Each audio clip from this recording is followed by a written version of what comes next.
The Thrivehood Podcast is a relevant life roadmap for boys and young men who want to thrive as they mature into manhood. I'll be your host, Tim Williams, and welcome to Thrivehood.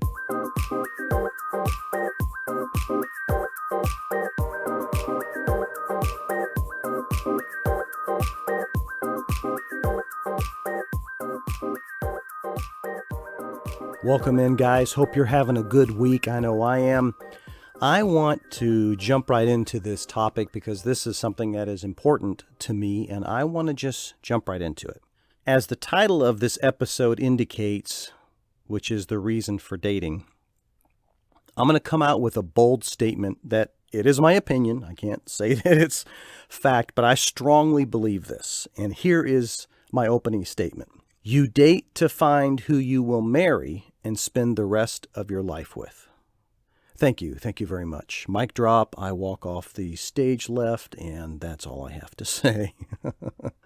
Well, let me dive into this a little bit. That's somewhat of a bold statement. It's also a very unusual statement, especially in the days that we are living today.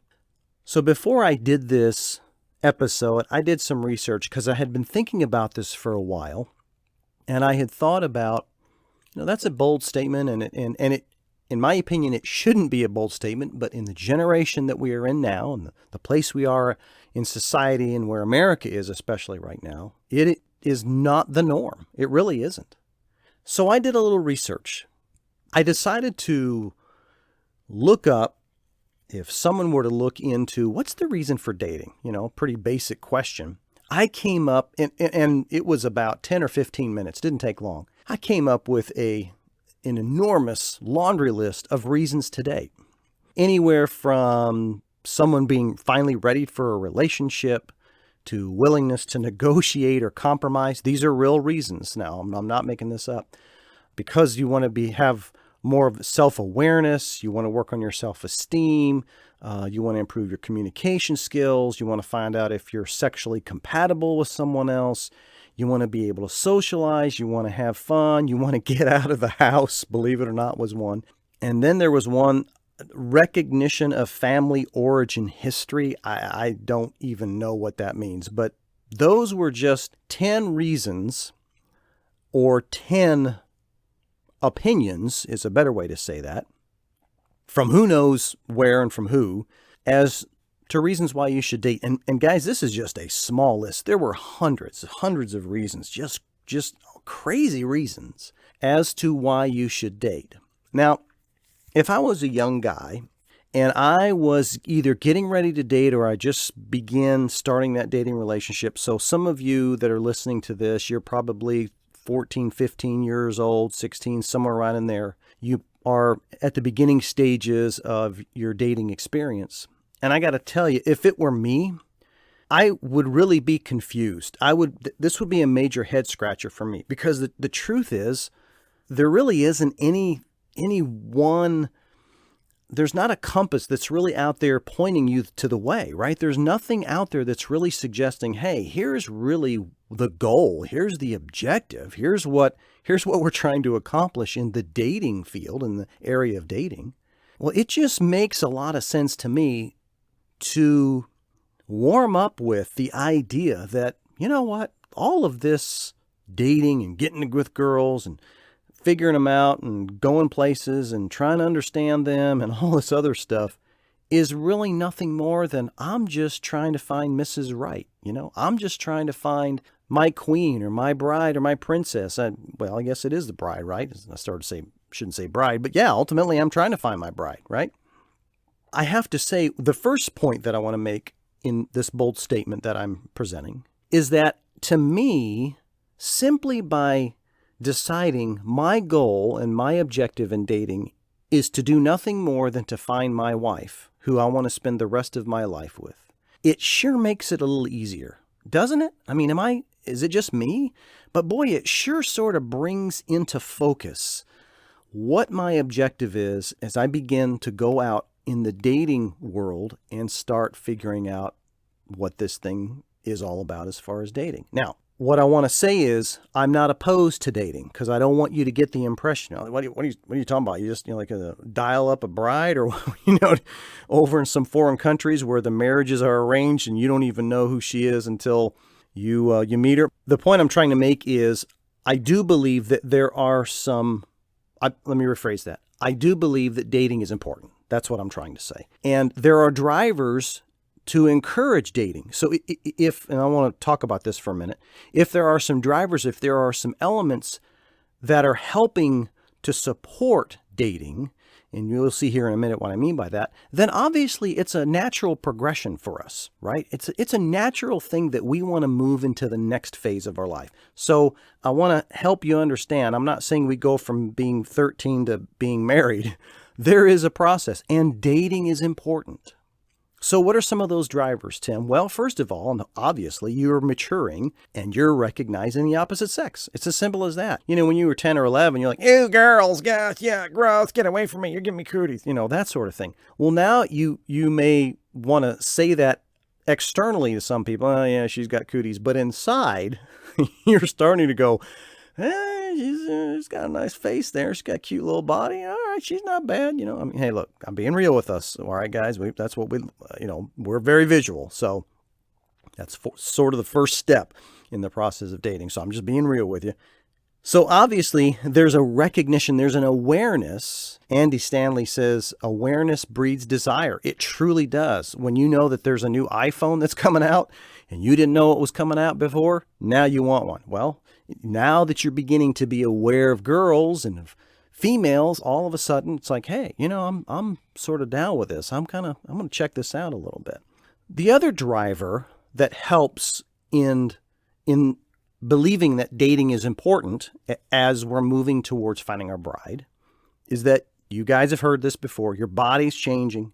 Your hormones are going out of whack. They're going nuts. Okay. There is change happening. We can't deny that. There's things going on with your body. You're growing. There's other elements, we won't get into all that, but there's other things that are happening in your body. So that obviously is a significant driver for you to move towards dating. And then lastly, it's I don't know that I want to call it peer pressure, but you've got friends, you've got your parents or your guardians, you've got other people that are starting to talk about it. They're like, hey there, Timmy, do you like her? And hey, she's kind of cute. You like to go out with her and all, you got all this stuff sort of happening. So there's an awareness that's also being fed, I guess is a great way to say that, from people that are around you. So the reason I say that, and I want to clarify, is to say, so then yes, you have to take the next step. Is your body and your awareness and everything, and people are talking about it, well, the next logical step is to begin dating.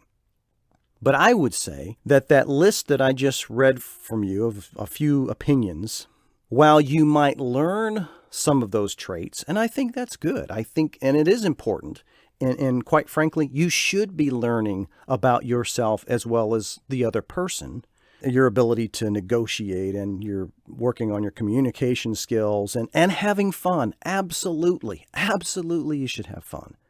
But that isn't the reason. Those aren't the reasons. The reason, ultimately, pull everything away when you scrape everything away from it. The reason is that you're trying to find your wife. That really is truly at the core of it all. And if we look at this through that prism, I would say we might want to begin challenging how we are approaching dating. And what I mean by that is if we have that awareness that, it's not all about just fun and games, which is important, and you should, and I want to encourage that. You need to have fun in your dating experience. But at the core of all of that, I would say have a plan in place. Know what you're looking for. What are you looking for in a woman, in a girl? Now, understand at your age, your ideas and your philosophy about life is going to change. It's not going to stay the same. So we're not wanting to talk, heavily on that level, at least this point.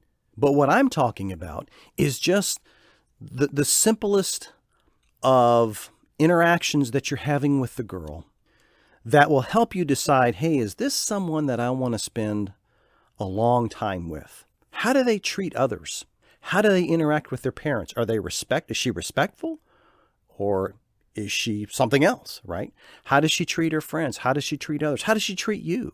What is her position, at least right now politically? And what is her position, on a spiritual and a religious level? Is she a hoarder, or does she want to get rid of stuff? Does she like to save, or does she like to spend the money, baby? I mean, there are so many different areas within relationships that need to be spoken about and talked about, that as you are continuing the dating relationship with this particular girl, and now granted, let me clarify, this is someone that you've gone out 4 or 5 times with, right? If you have a date you've gone out once or twice and that's it and there's no interest, obviously that's irrelevant at this point. But we're talking about some dates that have gone on 6, 7 dates. You've been dating for 3 or 4 or 5 months or a year. Then you have to start deciding, is this truly somebody that's going to fuse into my life in a way that we both could possibly spend the rest of our life together? I think it's extremely important that we understand, and that you understand as you begin to enter the dating world, why you're dating. I think it's important because you then have an objective and you then know what it is you're trying to accomplish. I think way too many boys, girls too, I think way too many young people in general, I don't think they've been given this philosophy. I don't think they've been given at least the tools. And you don't have to listen to this, right? You can do whatever you want. But I would think at least it's worth looking at this and investigating this as an option. Otherwise, we are going out there with our compulsive nature and reacting and interacting however we want, whichever way we want. And guys, you know this. That can get you into a world of trouble. That can take you down a road that you will not ever be able to recover from. And we as Thrivehood guys are all about trying to get ourselves in the best light, in the best position possible as we move into adulthood. And I think this should at least be considered as you're going down and getting ready to get into that area in the world of dating for yourself. Until next time, guys, stay strong.